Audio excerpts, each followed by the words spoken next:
Hey, welcome to this video. My name is Chad and it is finally time. Alright, I got my action in yesterday afternoon, went and picked it up in the evening, so let's get into this. Alright, we'll show it off a little bit first here. So obviously I went with the barreled action. So this is from Ckye Precision. And this is a one piece. So the rail is made into the action. Okay. And we've got the bolt.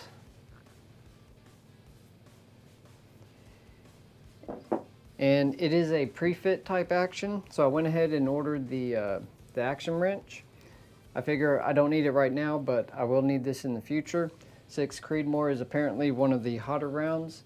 So at some point I'm gonna have to be using this. But I figured we would get started with throwing the trigger into the action and then bolting the action onto the chassis. So I think we've got everything set up and ready to go. So what I'm going with here is the Triggertech AR Diamond. I took their little clamshell off because that's going to be a lot of glare. So I run the Triggertech Diamond in my AR and I really like it. So I figured can't go wrong with giving this a try on this bolt action. So this is called their, I think, single stage. So they just call it the R700 Diamond Flat Clean, whatever that is. But so it's adjustable from 4 to 32 ounces. And, you know, this should be a very nice trigger for competition. They do give you a nice little Triggertech patch, their diamond sticker, and then your little adjustment screw. So that's for getting up underneath and adjusting the trigger weight. Now I did go ahead and pull this off. This is the hanger. And I'm sure YouTube is not going to play nice with how to do this. So, from what I could tell, all you really got to do is pop these pins out. And then that's just going to set in there, push the pins through, and then bolt it back up into the bottom of the action. So I'm going to do this and we'll hop back here after this is installed, just so YouTube doesn't ding me here. So we got these in. One of the tricks, you want to make sure and get these pins so they are smooth, so they're perfectly flush front and back, and that's what's going to let them fit up into the action. Now, to do this, we're going to use my new Real Avid vise. I got this vise with the intention of starting this project. So let's see if I can do this solo. I figured this would be a pretty easy way to go. So we're just going to drop this in and see how it works. Don't know what YouTube is going to allow to be shown, but this very nicely fits right in place there. And we've got our little action screws. So now we've got the trigger installed. Safety works. Okay, so let's look at one of the cool features on this vise.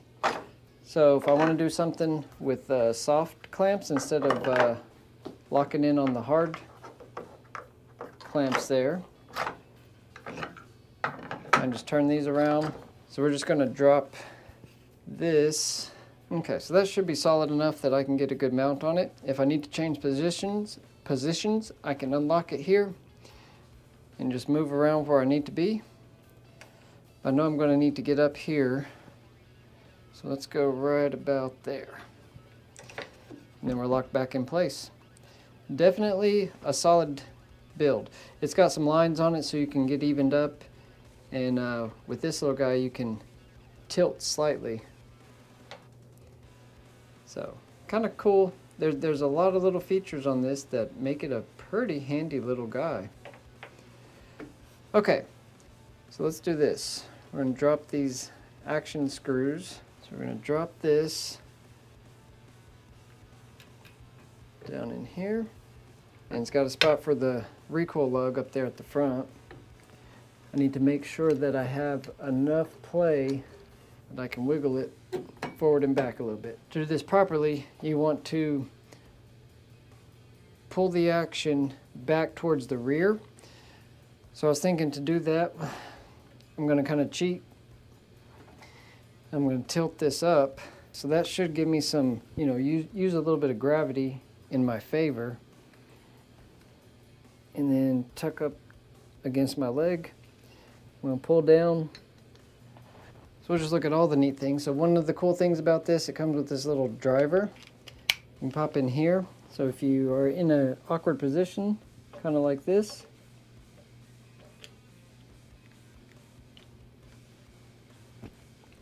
get in and have a little extra leverage. There we go. So I like that the whole body spins and clicks off. Let's go ahead and go up to the recommended 65 now. That should get us about done with step one of this at least. I haven't lubed the bolt, but let's just see if everything's going to function check properly. Okay, safety. Woo, look at that. All right, let's watch that trigger. So touching it there, there's no creep in this. It should be set around at the max right now, close to 4 pounds. Safety on. Okay, I think we got a functioning process here.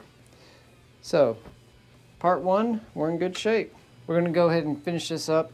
I went ahead and got my scope base mounted, and I think I've got this set as close as I can, at least inside. I tried to use a plumb bob line back here against the wall and line everything up, but this scope's too powerful, so it won't really focus on the wall right there. So I think I've got this set. I've got a level here, I've got a level on the action. So before I started this, I leveled the chassis and the action in the vise and situated it so everything was nice and level there. And then now I've got a level on the action underneath here, and I've got a level right here sitting on this. I think we're about there. So I've got this set to 17. Instructions say 15 to 18 foot-pounds. When tightening scope rings, you always want to do them in a crisscross pattern. So we'll get a little tension on each, and then we'll come back around and get them down to a more proper torque. Okay, according to that, we're level. Remember, scope rings are one of those areas that you do not want to put Loctite. Loctite will act as a lubricant, and it can cause the bolts to tighten up as it dries. So we want to make sure that we just check these periodically, make sure they are still torqued down to where they're supposed to be. I like to double everything just to make sure.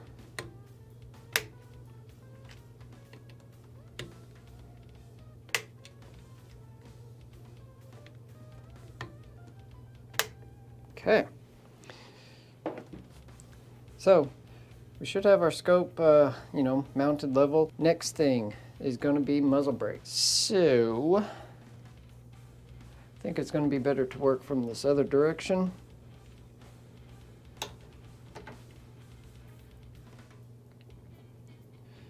Tilt back, twist. So this is another situation where we need to have things level. So obviously I should have just left this on.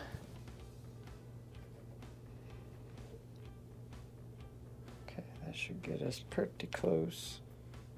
All right, so we should be fairly level right there. Okay, had to move my my light over there, but let's see if we can have any luck getting this muzzle brake installed.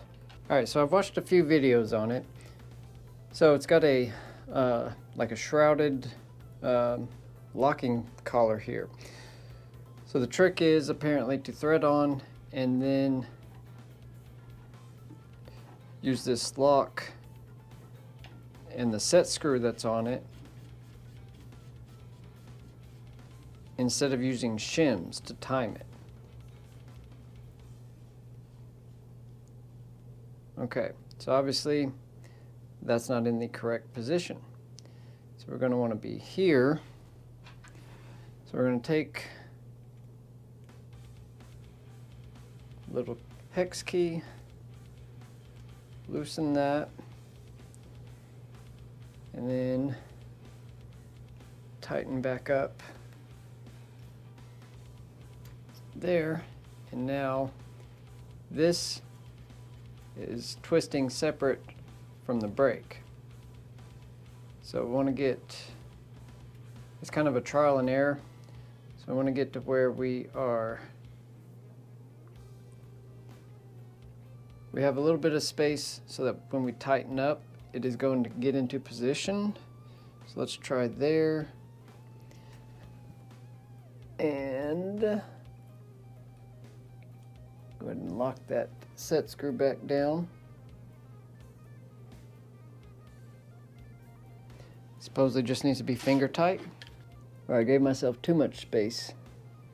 Hey, there we go. All right. I think for me that's going to be close enough. I'm like right there. I'm afraid if I do any more, I'm going to get a little further off. Let me give it just one more little quick whack.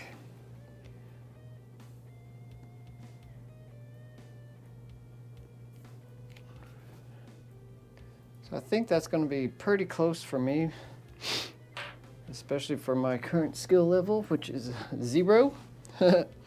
So let's see if we can get that tightened down a little more. All right, so we got everything leveled up there. Then we got down here, and we were getting after it. So this vise is really cool.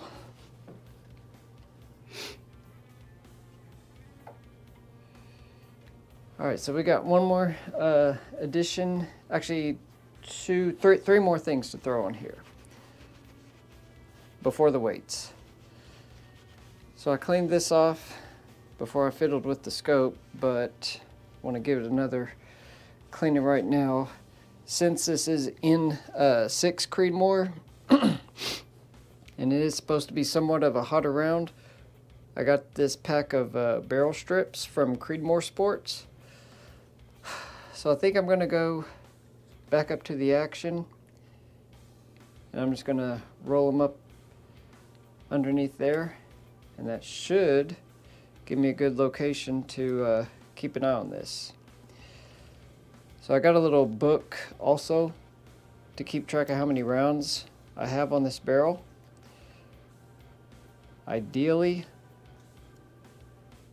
I'll do a pretty good job of watching how many shots I take with this, and let's see how we can do this kind of even here. Okay,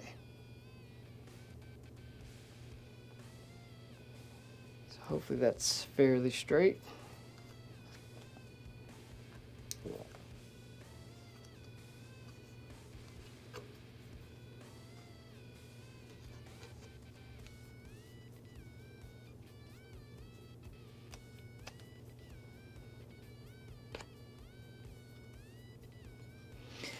So I found in my many years of putting decals on motorcycles, it's usually best to try and get one side done and then start in the middle and work back towards the edges. That helps to work out any air bubbles that'll be trapped underneath.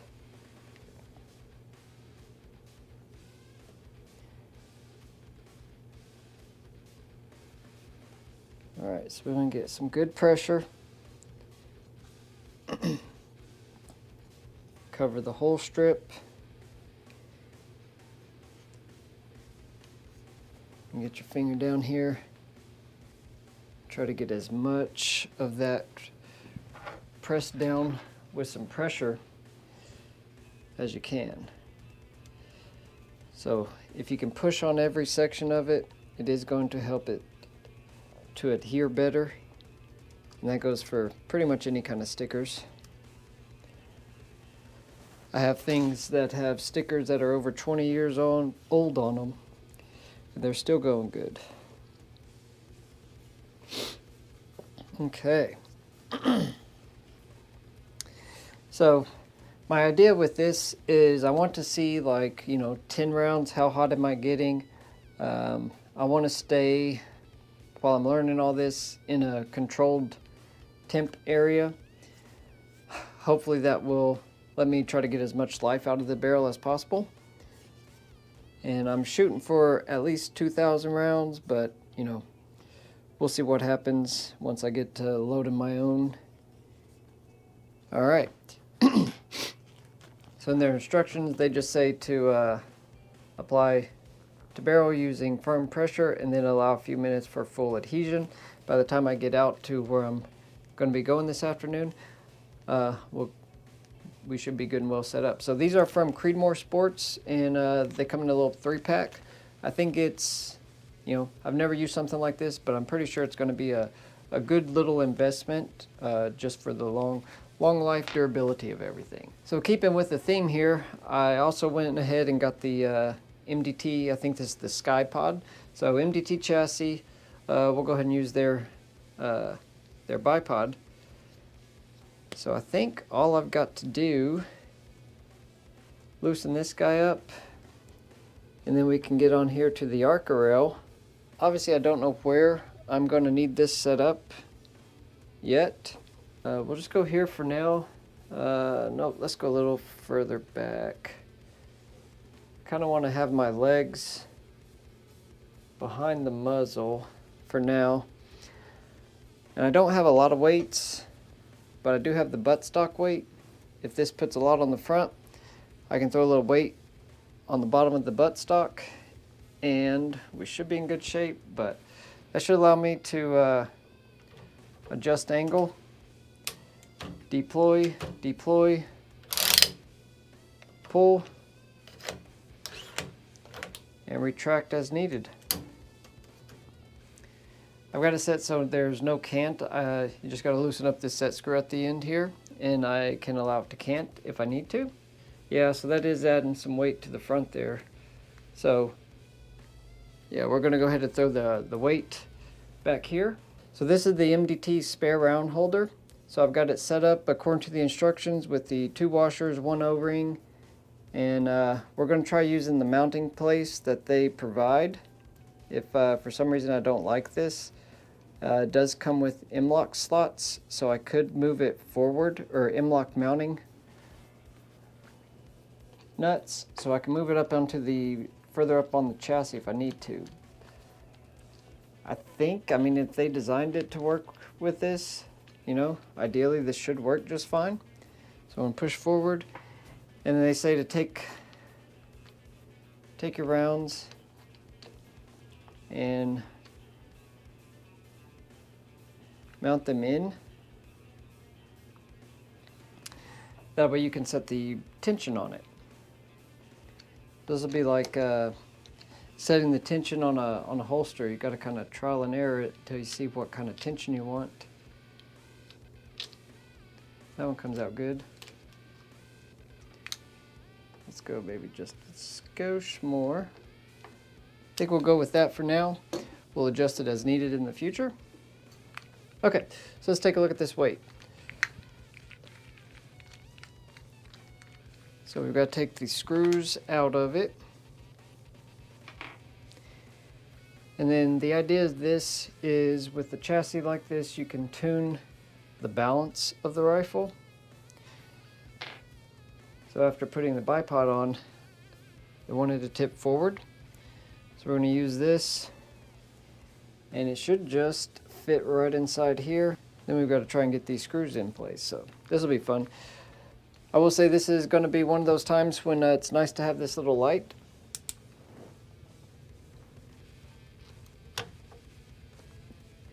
So obviously there's a hole that it will go through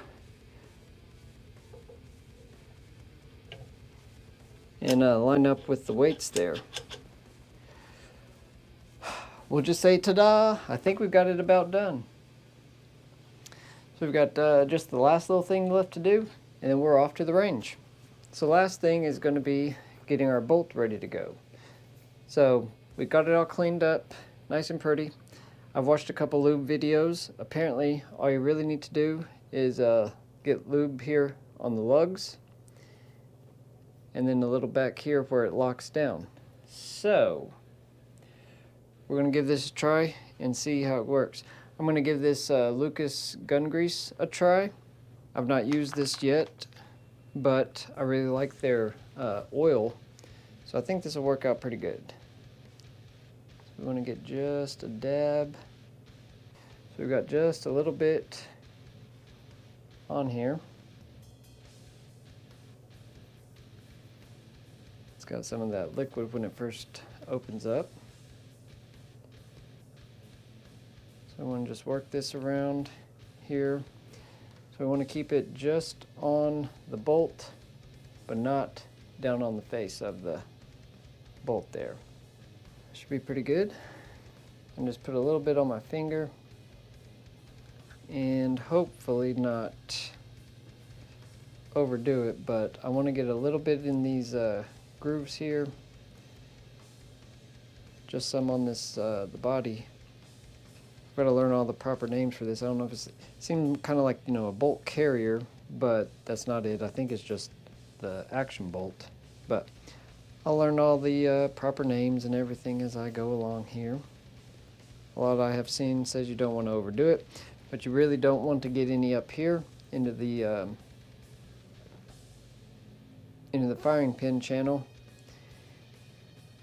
But you do want to get it on this lug back here. That'll help it cycle a little bit easier.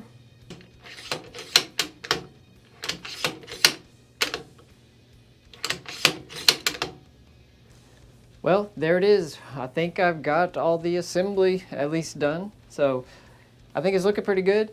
If you enjoyed this kind of go through the process of how at least I built my first bolt action, remember, if you got any tips, drop them down below, because this is legitimately my first bolt action and I jumped way off into the deep end here. So if you got any good comments, please drop them down below. I'd love to learn more from everybody out there and incorporate any tips and tricks you got into going forward with this. If I need to make adjustments or tweak anything out, let me know. But next videos will be on the range, trying to get this up and going. So we should be in good shape, but I really hope you liked seeing everything get put together on here. I really appreciate you watching. If you could, please subscribe down below and like the video, share it with anybody. We're going to have some fun with this as I learn how to do some PRS style match shooting this summer and hopefully make it to a match this year. So I hope to see you on the next couple of videos.